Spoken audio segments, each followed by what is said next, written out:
이제 오늘 말씀을 같이 나누려고 합니다. 오늘 말씀은 부활을 맞이한 사람들, 부활을 맞이한 사람들이라는 말씀의 제목으로 같이 은혜를 나누기 원합니다.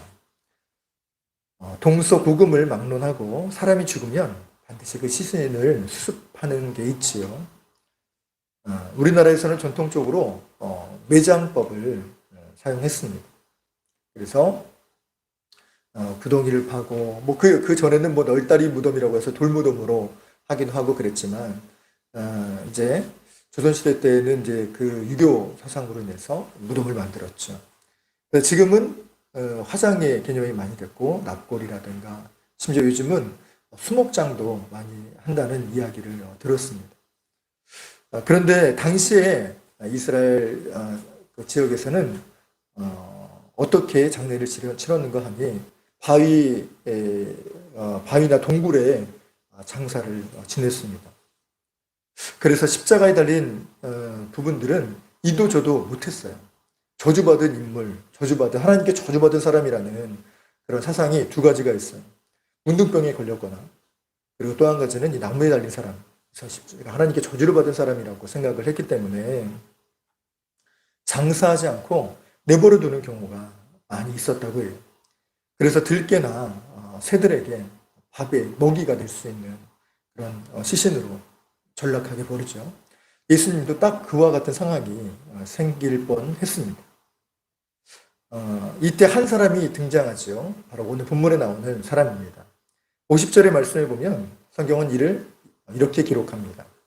공회 의원으로 선하고 이로운 요셉이라 하는 사람이 있으니, 이 사람의 정보를 알 수가 있는데 이 사람은 공회 의원이라고 하지요.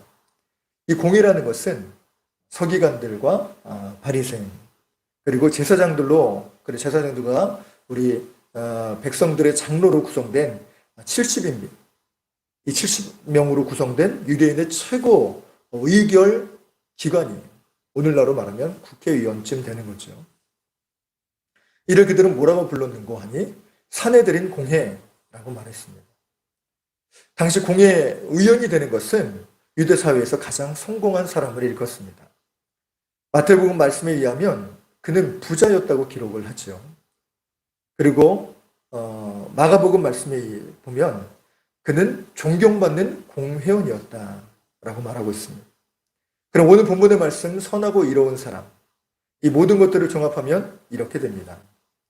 그는 선하고 의로운 사람이 있는데다가 사람의 존경을 받는 부유한 사람이었다라는 것으로 이 아리마대 요셉을 정리해 볼 수 있습니다. 그런데 여기서 반전이 있습니다. 예수님을 십자가에 못 박도록 최종 결정 기관은 바로 이 사내들인 공회였다는 것입니다. 요셉 또한 사내들인 공의회 의원이었기 때문에 예수님의 죽음에 결과적으로는 책임을 피할 수 없었던 위치에 있었지요. 그런데 여기서 또 반반전이 일어납니다. 51절 상반절의 말씀을 보면 괄호에 이렇게 기록하고 있지요. 그들의 결의와 행사에 찬성하지 아니한지라. 이를 통해 본다면 사내들인 공의원 모두가 예수님을 죽이는 일에 동참한 것은 아니라는 것을 알게 되죠. 그럼에도 어쨌든 사내들인 공의회에서 이거를 결정했기 때문에 사내들인 공회원으로서는 이 부분들의 책임은 있지만 성경은 이를 정확하게 표시하면서 동참하지는 않았다라고 말씀한 부분들은 그의 결백성을 또 그의 진심을 전달해주는 그런 역할들을 하게 됩니다. 이렇게 동참하지 않은 사람이 최소 두 사람은 있었을 것 같아요. 바로 사내들인 공의원의 또 한 사람 니고데모, 그리고 오늘 본문에 나온 아리마대 요셉이 그와 같이요. 이들은 예수님이 처형당하는 소식을 그 누구보다 제일 먼저 들었을 것입니다. 왜냐하면 법안이 상정됐기 때문입니다.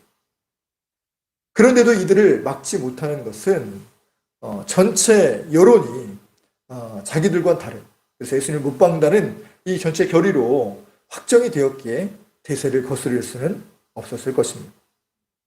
그렇게 힘없이 자신의 의견이 무너지고 또 예수님이 십자가에 못 박히는 이 모습들을 보게 될 때에 얼마나 속상하고 허탈했을까라는 생각이 듭니다.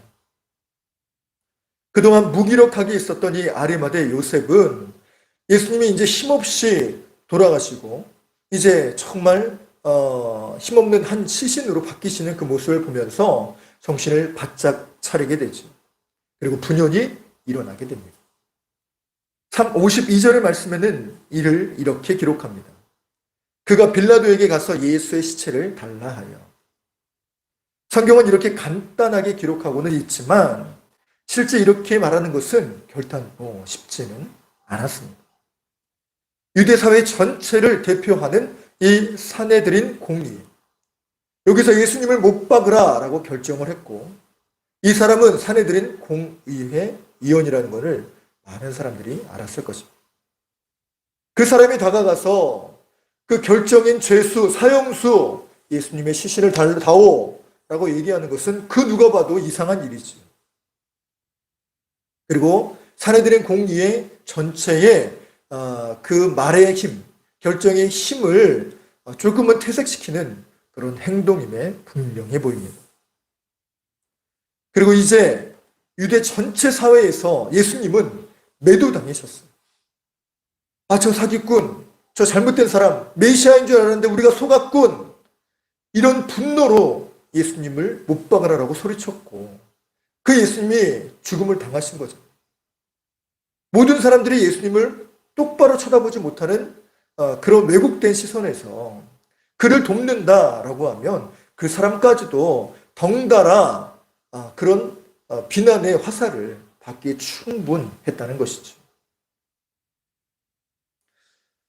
그럼에도 이를 당당하게 빌라도를 찾아 예수님의 시체를 요구했다는 것은 대단한 것입니다. 그리고 그의 소극적인 행동만으로 자신의 여태까지 행했던 그 자책, 그 부분들을 깊이 생각하게 된 것이죠. 성경 원문에 또 성경학자들의 연구를 보게 되면 빌라도가 예수님을 못 박고 그리고 예수님이 십자가에 달려 돌아가시기까지 그 과정 가운데 아리마대 요셉이 그를 지켜보며 주님이 정말 걸어가시는 그 길들을 끝까지 지켰던 것으로 보여집니다. 그러면서 그 마음에 오만 가지 생각이 들지 않았을까요? 부끄러운 마음, 죄책감. 내가 왜 여기를 정말 사내들인 공회에서 이 역할들을 소임을 잘 감당하지 못했을까? 예수님을 내가 왜 지키지 못했을까? 라고 하는 이 부끄러움과 이 무력감이 물밀듯 밀려오게 되었을 것입니다. 그래서 그 부끄러움, 죄송함, 이 종합적인 모든 감정으로 인하여서 예수님이 돌아가시자마자 그 앞에 서게 된 것이죠. 아리마대 요셉이 빌라도를 찾아간 그 시기가 매우 중요한데 성경의 원문을 보면 또 연구를 보면 로마 병정이 예수님께서 숨을 거두셨음을 확인한 그 직후였다고 합니다. 그 말은 무슨 말입니까? 아리마대 요셉은 예수님의 임종을 아주 관찰하듯이 그리고 한순간도 눈을 떼지 않고 지켜보았다는 것이죠. 언제부터 그가 골고다에 있었는지는 알 수는 없으나 꽤나 오랜 시간 동안 예수님을 지키고 있었음에 분명합니다. 그리고 요한을 제외한 거의 모든 제자들이 예수님의 곁을 지키지 못한 이 모습과는 매우 대조적인 장면이 보여집니다. 아리마대 요셉은요, 이런 분위기 가운데도 빌라도를 찾아간 것입니다. 그리고 마치 자신이 보호자인 양 빌라도에게 당당하게 예수님의 시체를 요구했던 것입니다. 이것은 대놓고 나는 예수님의 사람입니다 라고 만방에 선포하는 것과 같습니다. 그렇게 되면 요셉의 앞날 또한 정말 그야말로 자갈길을 가는, 자갈밭을 가는 그 힘든 세월이 될 것입니다. 그럼에도 불구하고 그는 예수님을 두둔하고 자신에게 날라온 편견과 조롱을 감당하기를 각오했습니다. 요셉 이형과는 비교할 수 없는 그 일들을 경험했음에도 불구하고 그 일들이 지켜보는 그 아리마대 요셉이 감정 동화가 돼서 그때 장면이 비춰지듯이 그려지듯이 보여줘요. 그러면서 이 아리마대 요셉을 통하여서 이 부활절을 살아가는, 또 이 부활절을 맞이한 우리들이 어떠한 자세와 또 어떠한 심정으로 예수님을 맞이해야 되는지, 우리는 어떻게 살아야 되는지 그 교훈을 같이 나누려고 합니다. 그 첫 번째는 잘못을 깨닫고 이를 통해 성장하는 사람이 되어야 한다는 것입니다. 과감하게 행동한 이 아리마대 요셉이었지만 이가 처음부터 적극적인 사람은 아니었을 것으로 추정됩니다. 과거에 자신은 예수님께 받은 은혜가 있었음이 분명합니다. 그러나 또 하나 산헤드린 공의회 의원으로서 그 위치와 또 예수님의 사람이라는 이 사실에 어중간한 중간에 서서 그렇게 적당선을 탄 사람이었을 것입니다. 어쩌면 최종 판결에서 더 적극적으로 예수님을 비호했다면 상황은 조금은 달라지지 않았을까요? 이처럼 최극단까지는 오진 않았을 거예요. 왜? 자신의 동역자인 니고데모도 있었고 또 그와 연합해서 연대하는 사람들의 세력을 등에 힘입으면 결과는 달라질 수 있었죠. 이 모든 것의 죄책감 때문인지 그런 예수님의 장례라도 내 손으로 치러드려야겠다는 그 간절함으로 빌라도 앞에 서게 된 것입니다. 그가 이렇게 과감한 행동을 한 그 이면에는 그의 잘못과 또 그의 부끄러움, 그의 죄책감, 이 모든 것들이 어우러지는 감정이었을 것입니다. 그가 이전에 어떠한 삶을 살고 어떠한 과오가 있었는지는 모르지만 지금 아리마대의 요셉의 모습은 달라져 있다는 것입니다. 믿음 가득한 행동을 하는 사람이 되었고 이를 위하여 대가도 치를 수 있는 각오가 있는 사람으로 변했습니다. 이것은 오늘날 우리에게 주는 그 시사점이 매우 많습니다. 비록 예수님 살아생전에는 결정적인 기회도 놓치고 이로 인해 제때 행동하지 못함으로 그 피해가 고스란히 예수님께 또 예수님의 사람들에게 갔다는 이 부분들을 마음에 품고 이 정신이 바짝 들게 되었습니다. 그리고 이제야말로 늦었지만 그제서야라도 주님을 위하여 행동한 사람이었다는 것입니다. 여러분, 이것이 중요해요. 과거의 허물, 또 과거에 우리를 발목 잡았던 그 부끄러운 일들을 거기에서 벗어나 일어나 이를 바로잡기 위하여 노력하고 행동하는 사람, 또 깨닫는 대로 그를 돌이키고 주 앞에 나아가는 사람, 이 사람이 부활을 맞이한 사람의 진정한 모습이 아닐까 싶습니다. 그럼 우리의 모습은 어떻을까요? 지난 40일 우리는 거룩하게 산다고 다짐했습니다. 그런데 처음 각오한 대로 사셨습니까? 사순절 시작하면서 삭개오처럼 이 십자가 사랑으로 정말 변해봅시다. 또 변하길 원합니다. 뜨겁게 기도하고 부르짖지 않았습니까? 그런데 지금의 우리의 모습은 어떻습니까? 40일 전과 40일 이후의 우리의 삶의 모습은 얼마만큼 나아지고 달라졌습니다. 우리는 연약해서 곧잘 넘어지고는 하지요. 또 사단은 그런 넘어짐, 우리의 약점을 집요하게 건드려서 자꾸만 넘어뜨리려고 합니다. 이런 상황 가운데 이때야말로 우리의 신앙이 부활해야 될 줄로 믿습니다.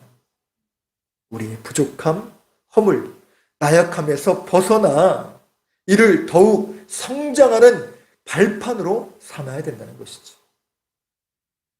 아리마다 요셉이 바로 그러한 삶을 살았습니다. 어떻게요? 예수님이 이제 정말 돌아가셨구나. 자기의 잘못은 아니지만 자신도 그 역할의 어느 부분들을 정말 단 1%라도 했다는 그 죄책감으로 그 예수님 앞에 서는 그 절절한 아리마대 요셉의 심정이 느껴지십니까? 로마 병정이 예수님의 죽음을 확인한 그 순간에 달려가서 예수님 제가 잘못했어요. 예수님 제가 잘못 결정했어요. 예수님 제가 예수님 장례를 치러드리겠습니다. 속으로 수십 번을 되뇌이며 빌라도 앞에 서질 않았겠습니까? 이 부활의 삶, 이 십자가 앞에 서는 우리의 삶이 바로 이렇게 되어야 될 줄로 믿습니다. 사순절 기간 동안 잘 싸워오시고 잘 이겨온 이들에게는 승리의 부활절이요 감격의 부활절이 될 줄로 믿습니다. 그러나 여전히 부족하고 여전히 넘어지고 여전히 연약한 우리의 심정을 부여잡고 이것으로 아파하며 짓눌려 있다면 그것에서 벗어나 이 아리마대 요셉과 같이 다시 한번 주를 위해 살아야겠노라고 결단하고 또 행동하는 믿음의 순종자가 되시길 주 예수 그리스도의 이름으로 간절히 축복합니다. 자, 두 번째 교훈은 내어드림에 축복이 있어야 한다는 겁니다. 53절의 말씀을 보면 이를 내려 세마포로 싸고 아직 사람을 장사한 일이 없는 바위에 판 무덤에 넣어두니, 이 무덤은 여태까지 사람을 장사한 일이 없는 무덤이라고 합니다. 무덤의 구조는 바위에 판 무덤이지요.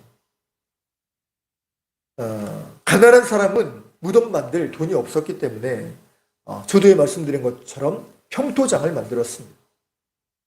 그냥 맹지에 사람을 파서 그렇게 파묻고 그렇게 이 무덤인지 어떤 건지도 모를 정도로 그렇게 그냥 만들어 놓은 것이지. 그러나 부자들은 달랐습니다. 산 중턱이나 언덕에 굴을 깊이 파거나 그 바위 사이사이에 놓여진 그 큰 공간에 무덤을 만들어 놓았습니다.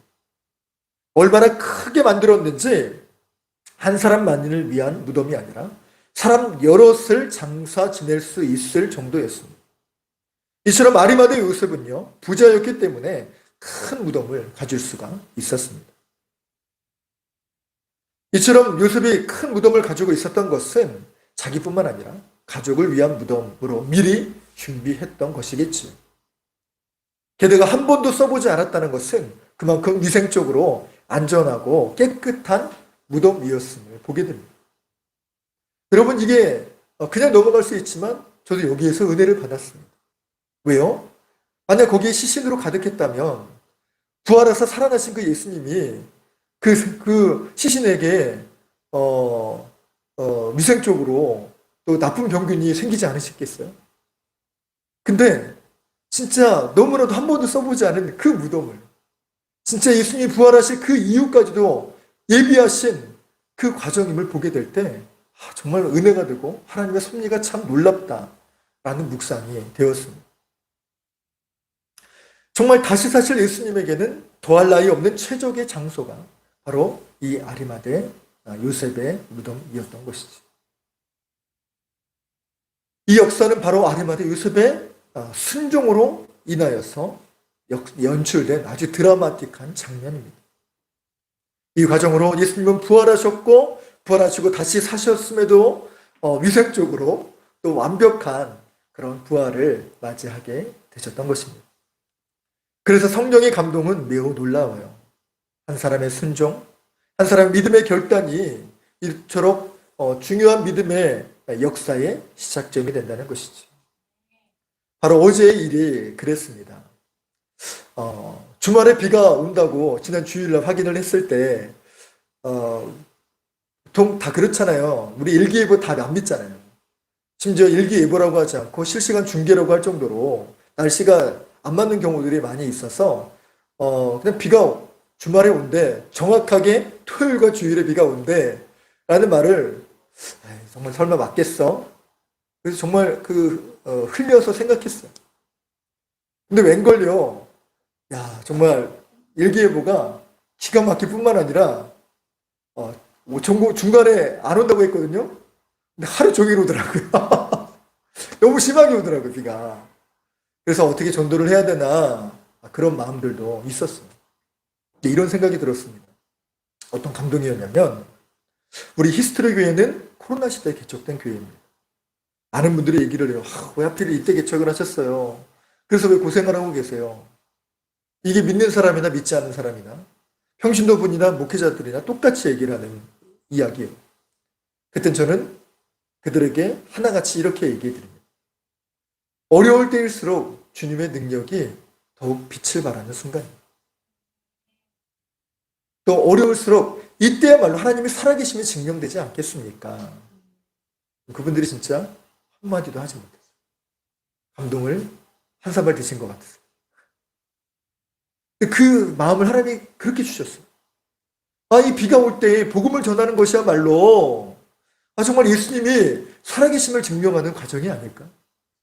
저 사람들은 뭐가 저렇게 좋아서 왜 비가 오는데도 불구하고 왜 저렇게 사서 고생을 할까? 정말 예수님이 정말 살아계시는 건 아닐까? 정말 진짜이기 때문에 저렇게 전하는 건 아닐까? 라는 생각을 또한 갖지 않겠어요. 그래서 주의 복음을 전하는 그 일들에 결정을 하고 그냥 처음에는 근처만 살짝 전하는 그 부분들로 생각했었죠. 상가 전도를 진행을 하면서 또 앞에서 버스를 기다리며 복음을 전하는 일들을 했습니다. 그런데 너무 놀라운 역사가 일어나게 됐어요. 이 화초 전도 가운데 하나님의 놀라운 역사가 일어난 것입니다. 이 누군지는 몰라요. 누구의 손에 건네진지는 몰라요. 그러나 저는 아닌 게 분명합니다. 그 사람이 블로그에 글을 남겼어요. 그 글을 읽어드리겠습니다. 안녕하세요. 오늘 화초를 받은 사람입니다. 버스에서 내렸는데 너무나 환한 미소로 어떤 여자분이 맞아주셔서 엄격결에 화초를 받았지요. 장미 허브라고 하셨죠? 잘 키우겠습니다. 작게나마 헌금을 보냈습니다. 목사님 사모님 모두 힘내시고요. 고맙습니다. 저는 아닌 것 같습니다. 근데 정말 그래서 진짜 헌금을 보내오셨어요. 어떻게 이런 역사가 일어났을까? 정말 하나님의 이루하심과 또 내가 너희와 함께하고 있어 라고 하는 하나님의 사람을 보내서 일면식도 없는 사람을 감동시키셔서 이 역사가 일어난 것이 아니겠습니까? 여러분, 이것이 바로 정말 감동을 따라 살아가는 사람, 또 성령의 거룩한 부담감에 순종한 사람들이 하는 믿음의 역사인 줄 믿습니다. 이렇게 예수님을 위하여 드렸던 이 아리마대 요셉이 그 한 사람뿐이겠습니까? 요한복음 19장 39절에서 42절의 말씀을 보면 똑같은 공의회 의원이었던 니고데모 역시 주님의 장례를 준비했습니다. 몰약과 침향 섞은 것 100리트라를 예수님께 드렸다라고 기록합니다. 정확히 말하면 당신은 숨이 끊기신 예수님, 그래서 자신이 드렸다는 사실조차 모르실 그 예수님, 그렇지만 자신이 받은 그 은혜, 내가 거듭나야겠다는 그 은혜를 받은 이 니고데모가 주님의 은혜에 감사해서 주님의 장례를 치러드리고 싶습니다. 장례에 무덤을 준비한 사람이 아리마대 요셉이라고 한다면 그 시신을 닦고 준비하는 그 일들을 니고데모가 담당한 것입니다.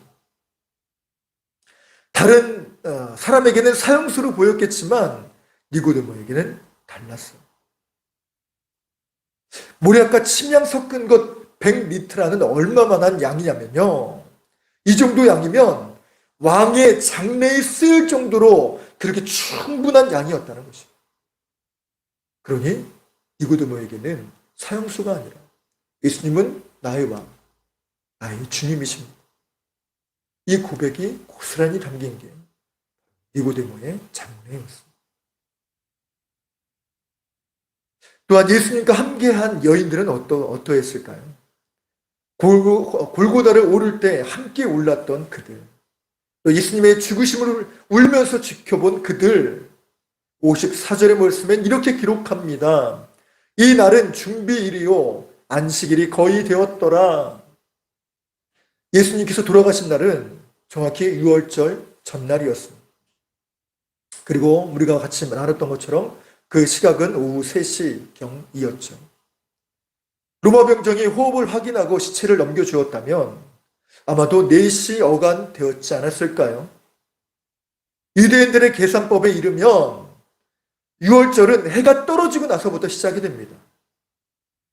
그러면 6월절 안식일이 시작되면요, 모든 것이 스탑이 되지요. 아무것도 하지 못합니다.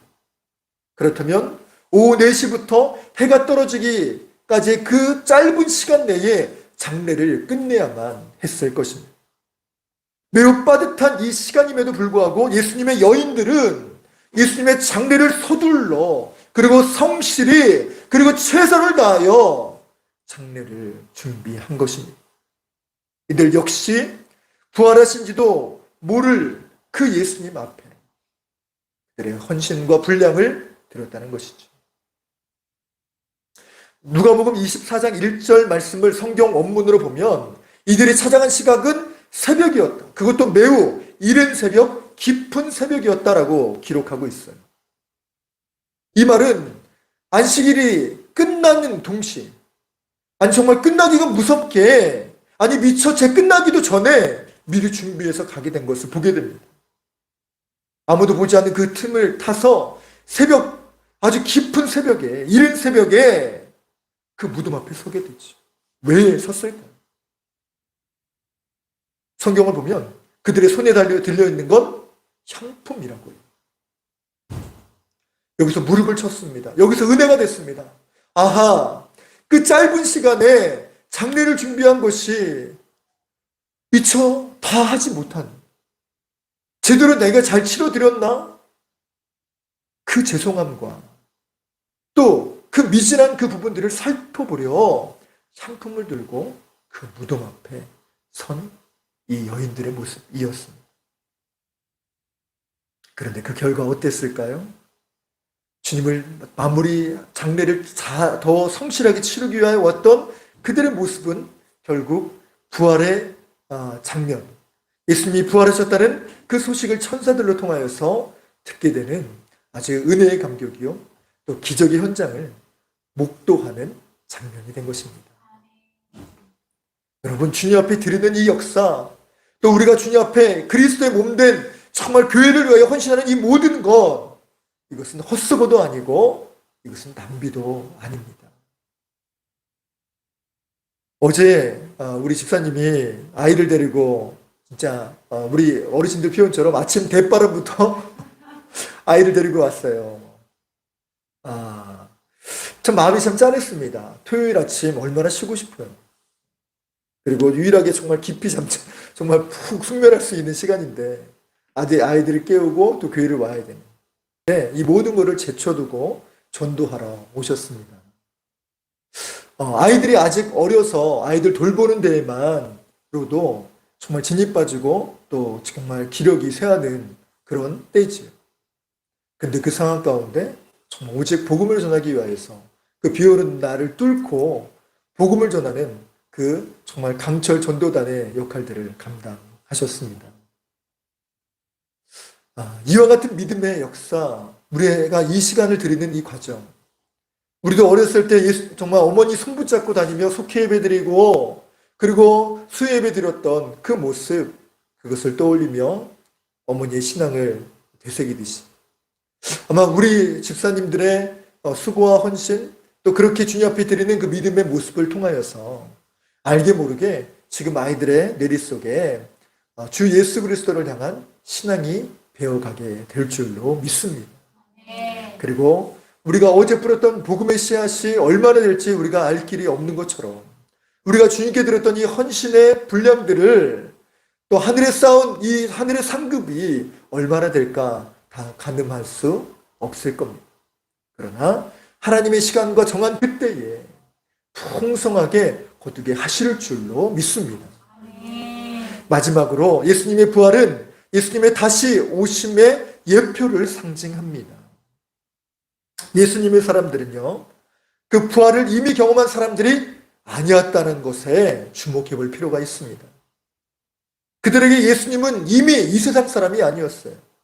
끝났습니다. 심하게 말하면 그럼에도 불구하고 그들은요, 예수님의 장례를 성심으로 준비하고 그렇게 드렸어요. 이 놀랍게도 아리마대 요셉, 니고데모, 또 예수님의 여제자들은 예수님의 부활을 노리고 또 칭찬받기 위해 한 행동이 아니었다는 말입니다. 그저 예수님 살아생전 들었던 그 은혜의 말씀에 감사하고 또 그분을 통하여서 받은 그 사랑에 정말 어떻게든 보답하고자 이 일들을 진행했다는 것입니다. 자기 나름의 방법으로 또 자기가 드리고 싶은 그 부분들을 드리며 주님 앞에 나아갔을 뿐인데 성경은 이들을 주목하셔서 이제 영원히 이들의 행적들을 기념하고 기를 수 있도록 성경에 기록해 주신 것입니다. 그리고 그 이름들은요, 지금도 수천 년 동안 계속해서 부활절마다 그들의 이름을 언급하게 되고 이 정말 수많은 성도들이 또 수많은 교회들이 이들의 부분들을 정말 매 부활절마다 언급하며 듣지 않겠습니까? 여러분, 이것이 바로 우리 히스토리 교회도 그렇게 될 줄로 믿습니다. 그분의 이야기가 풍성한 교회, 또 그분의 역사가 바로 우리 믿음의 히스토리에 남는 교회예요.